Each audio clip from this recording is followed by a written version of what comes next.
직장에서는 항상 친절하고 배려 깊은 사람이라는 소리를 듣는데 정작 집에 돌아와서는 가족들에게 짜증을 내고 차가운 말을 던진 적이요. 친구들 앞에서는 항상 웃는 얼굴로 이해심 많은 모습을 보이지만 가장 가까운 배우자나 자녀들에게는 왜 그렇게 날카로운 말들이 쉽게 나오는 걸까요? 중년의 우리에게는 특히 이런 모순적인 자신의 모습이 더욱 당황스럽게 느껴집니다.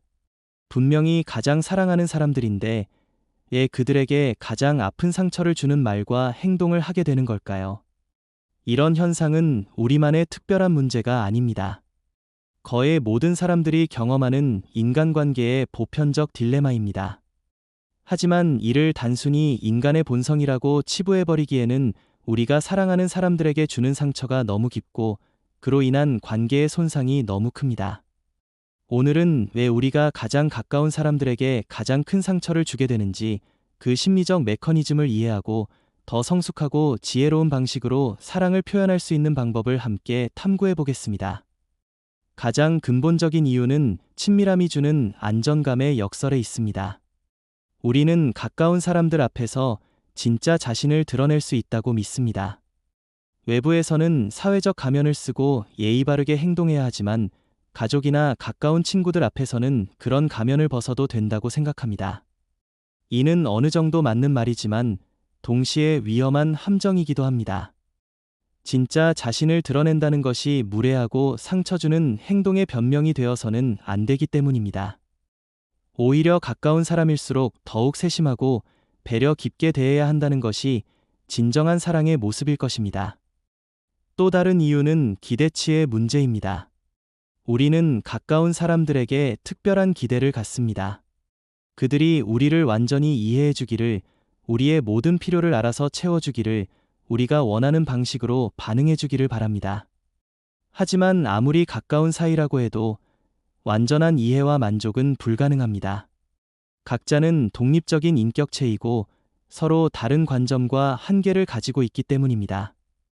이런 현실적 한계와 우리의 과도한 기대 사이의 간극이 실망과 분노로 이어지고 결국 상처 주는 말과 행동으로 표출되는 것입니다.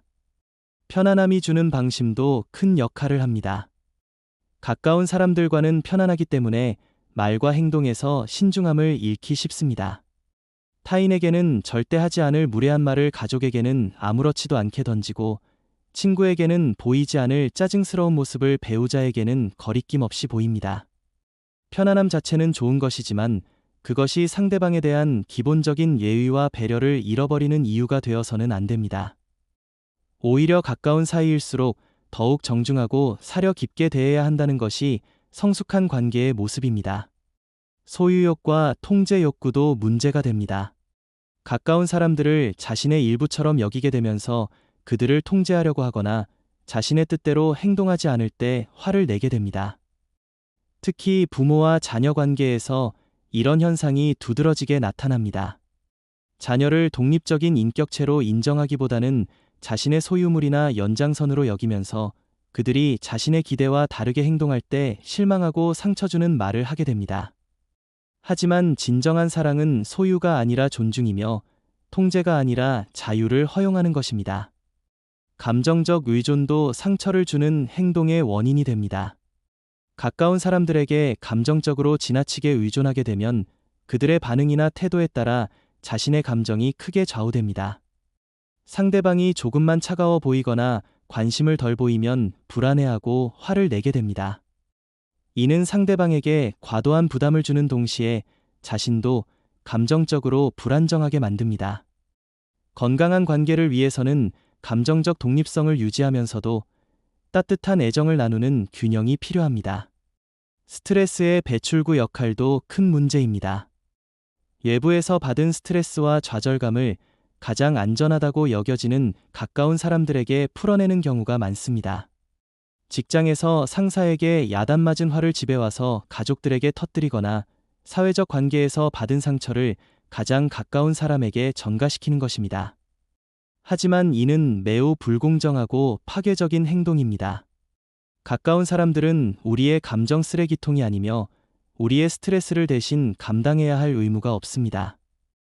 완벽주의적 기대도 상처를 주는 원인이 됩니다. 가까운 사람들에게는 특히 높은 기준을 적용하게 되면서 작은 실수나 부족함도 크게 실망하고 비난하게 됩니다. 다른 사람들에게는 관대하게 넘어갈 일도 가족이나 연인에게는 엄격하게 따지게 됩니다. 하지만 완벽한 사람은 존재하지 않으며 가까운 사람일수록 그들의 인간적 한계를 더 자주 목격하게 됩니다. 이를 받아들이고 포용하는 것이 진정한 사랑의 모습입니다. 과거의 상처와 트라우마가 현재 관계에 투영되는 경우도 있습니다. 어린 시절 가족으로부터 받은 상처나 이전 관계에서의 배신감이 현재의 가까운 사람들에게 무의식적으로 전가되는 것입니다. 상대방은 아무 잘못이 없는데도 과거의 아픔 때문에 방어적이 되거나 공격적이 되는 경우가 있습니다. 이런 패턴을 인식하고 치유하는 것이 건강한 관계를 위해 필요합니다. 의사소통의 기술 부족도 큰 문제입니다. 가까운 사이라고 해서 말하지 않아도 알아주기를, 설명하지 않아도 이해해주기를 바라는 경우가 많습니다. 하지만 아무리 가까운 사이라고 해도 명확하고 정중한 의사소통은 필수적입니다. 오히려 가까운 사이일수록 더욱 세심하게 자신의 감정과 생각을 전달하고 상대방의 입장을 이해하려고 노력해야 합니다.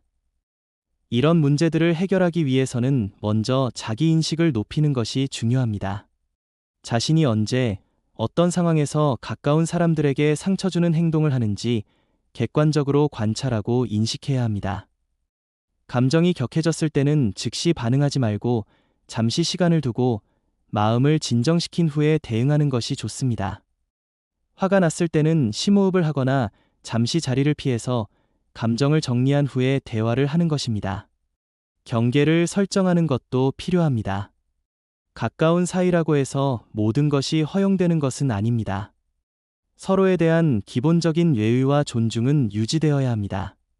상대방의 자율성을 인정하고 자신의 감정이나 스트레스를 일방적으로 전가시키지 않는 것이 중요합니다.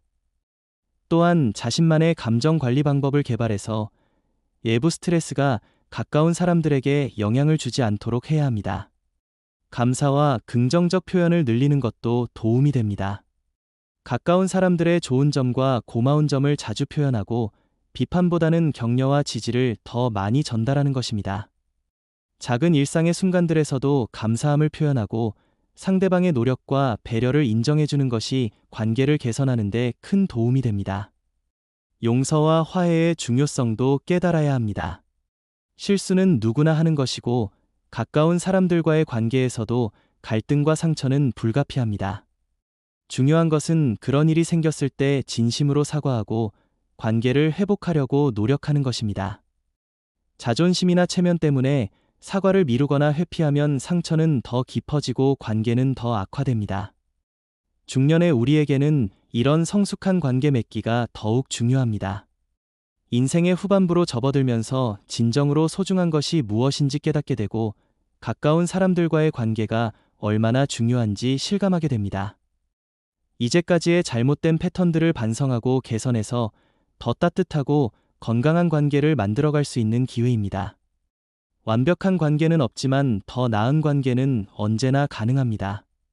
가장 가까운 사람들에게 가장 큰 상처를 주는 역설적 현상을 이해하고 그것을 극복하기 위해 노력한다면 우리는 더 성숙하고 지혜로운 사랑을 실천할 수 있습니다. 외부의 사람들에게 보이는 그 친절함과 배려를 가장 가까운 사람들에게도 동일하게, 아니 더 깊이 있게 보여줄 수 있다면 우리의 관계는 훨씬 더 풍요롭고 행복해질 것입니다.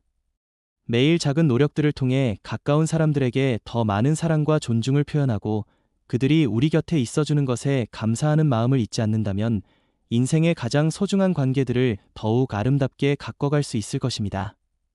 오늘의 이야기가 도움이 되셨다면 구독과 좋아요로 응원해주시고 가까운 사람들과의 관계에서 겪으신 어려움이나 극복 경험도 댓글로 나누어 주시기 바랍니다.